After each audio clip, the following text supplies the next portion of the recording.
Здравствуйте, меня зовут Елена Ховард. Я расскажу об уникальной современной архитектуре Нарвы, города с многовековой историей. Городская поликлиника. Не каждый город может похвастаться сохранившейся бастионной системой, возведенной в 17 веке.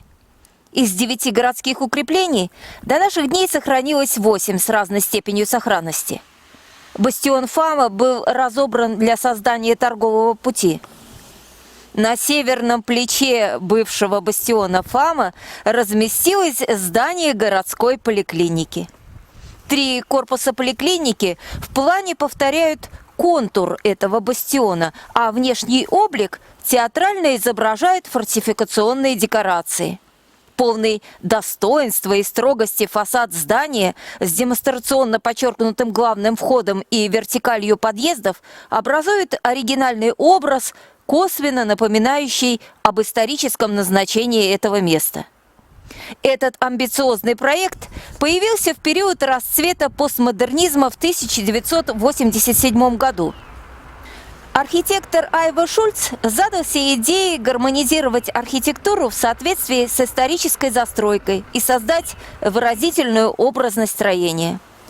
Во главе угла поставлена постмодернистская эстетика, для создания которой архитектор позаимствовал композицию, напоминающую стены и исходящий угол укрепления бастиона. Многочисленные окна разнообразной формы отсылают нас к традициям модерна, а узкие оконные проемы – к окнам-бойницам крепостных укреплений. Проходя по длинным коридорам поликлиники, можно представить себя внутри казематов в подземных бастионных ходах. Такая комбинированная мозаика из хаотичных вкраплений архитектурных форм разных эпох является определяющей для смелых и нестандартных строений постмодернизма.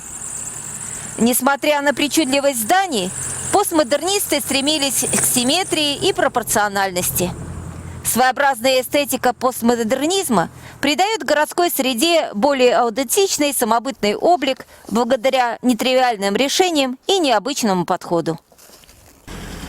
Нарва – это не только легенды о былом великолепии города, это и уникальная современная архитектура. Об исторических и современных архитектурных сооружениях вы узнаете в новой книге «Нарва. От дачи до дворца».